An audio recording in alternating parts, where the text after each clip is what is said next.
Bien, bonjour à tous. Alors cette vidéo va inaugurer une nouvelle série sur les schémas de maths classiques qui se retrouvent régulièrement dans les parties d'échecs. Alors le but étant évidemment de développer votre potentiel d'attaque en ayant quelques schémas et motifs de maths classiques en tête, ce qui vous aidera à développer vos attaques dans vos parties, puis également qui va aiguiser votre sens du danger quand vous serez en défense et que vous verrez que effectivement l'adversaire a certaines possibilités. Alors, on va commencer tout de suite par un schéma de maths qui s'appelle le schéma d'Anastasia. Donc, c'est le maths d'Anastasia qui est caractéristique de la position suivante. Alors, vous voyez que le cavalier ici contrôle à la fois cette case-ci et cette case-ci, et le roi n'a à sa disposition que trois cases, celle-là, celle-ci, donc H6, H7 et H8. Et donc là, la tour vient contrôler l'intégralité euh, des cases de la colonne et donc vient délivrer un échec et mat. Vous voyez que le roi n'a absolument aucune case de fuite. Alors le but c'est de vous montrer donc le mat d'Anastasia dans une position avec un échiquier épuré, il y a juste les pièces nécessaires. Et là, on va tout de suite regarder un exemple de partie concrète où vous pouvez mettre en place ce type de schéma. Donc, je rappelle, le cavalier ici contrôle les cases de fuite du roi et la tour vient délivrer l'échec et mat sur la colonne H. Alors voici un exemple concret dans lequel le mat d'Anastasia peut s'appliquer. Alors après le coup des noirs, cavalier D5, qui attaque évidemment notre tour, vous voyez que un bilan rapide de la position nous montre que les noirs ont deux pions de plus. Et qu'effectivement leur majorité de pions à l'aile dame, un 3 contre 1, va certainement faire la décision en finale. Donc si on arrive au stade de la finale avec quelques échanges de pièces supplémentaires, imaginons un échange de paires de tours ou tout simplement les deux paires de tours plus le cavalier ou la dame, effectivement les deux pions de plus vont parler du côté des noirs et ça sera un gain probablement assez facile. Alors, donc c'est un exercice tactique. Donc évidemment, si vous voulez que cette leçon ait un réel intérêt, le plus simple c'est de chercher vous-même. Je vous rappelle euh, les motifs précis du mat d'Anastasia. Donc le but c'est d'obtenir la position suivante. Un cavalier présent sur cette case-là. Le roi, il faut le contraindre à être en H7. Et ensuite, il faut se débrouiller pour qu'une tour soit sur la colonne H euh, pour, euh, pour délivrer le mat. Alors si vous souhaitez chercher la position de ce puzzle tactique, je vous invite à appuyer sur la touche pause de votre lecteur.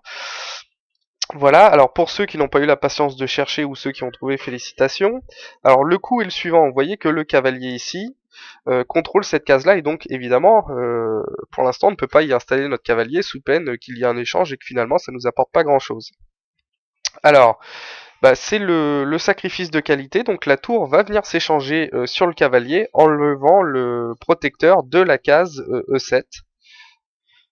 Voilà, ça c'est le premier coup. Alors ensuite, quelles sont les possibilités des noirs?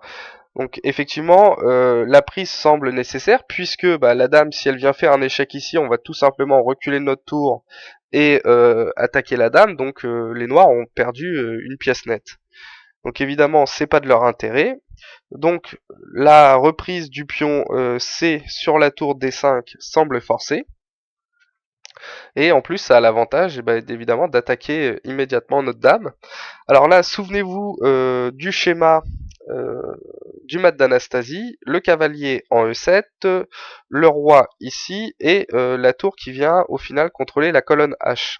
Alors le but c'est d'effectuer tous ces mouvements sans perdre de temps. Et sans perdre de temps, ça signifie de faire des coups forcés pour l'adversaire, c'est-à-dire principalement faire des coups sur échec, afin de ne pas laisser le temps aux noirs de s'organiser. Par exemple, si vous jouez immédiatement un coup de tour ici, les noirs ont plusieurs réponses à leur disposition pour parer l'attaque. Donc le but c'est de faire les coups de manière forcée. Donc on va installer notre cavalier en E7 qui fait échec. Le roi n'a qu'une case, c'est celle-ci. Donc un coup forcé. Ensuite, comment faire venir de manière forcée le roi sur cette case-là? Eh ben, la petite pointe de cette combinaison, c'est le sacrifice de dame. Dame prend H7. Alors, le roi n'a pas d'autre choix, hein, puisque évidemment cette case est contrôlée par la dame et par le cavalier. Ici, il a un pion, donc effectivement, il peut pas bouger. Donc, le seul coup à sa disposition, c'est de capturer la dame. Et ensuite, on continue dans notre schéma. Le but, c'est d'installer une tour sur cette colonne-là, et la tour vient ici de manière forcée délivrer l'échec et mat. Et vous voyez le motif du mat d'Anastasie. Ces deux cases-là sont contrôlées par le cavalier, et le fou contrôle cette colonne-là. Et donc le roi est échec et mat. Donc si on se remet un petit peu au début de la position, voilà. Après le coup des noirs qui a priori semble bon, mais en réalité qui est une grosse erreur, qui attaque notre tour. Voilà, si vous ne connaissez pas le motif tactique, par exemple, du mat d'Anastasia, effectivement, vous allez jouer des coups du style, certainement, non, peut-être pas tour ici, parce qu'effectivement, là, vous heurteriez une éventuelle fourchette du cavalier, mais vous pourriez très bien décider de mettre votre tour ici, avec dans l'idée d'attaquer le pion. Alors que si vous connaissez les motifs du mat d'Anastasia, bah, vous allez voir tout de suite que, effectivement, le cavalier peut sauter ici, que ensuite la dame peut venir se sacrifier sur le pion pour contraindre le roi à venir, et la tour viendra délivrer échec et mat. Donc si vous avez le schéma du mat d'Anastasia en tête, le coup tour prend D5 vient automatiquement en quelques secondes, hein, si vous connaissez le schéma. Et après toute la suite est forcée, hein. Bon, alors évidemment, si les noirs ne reprennent pas, vous gagnez une pièce nette, hein. Et si les noirs reprennent, bah effectivement, là le mat est imparable, hein. Échec,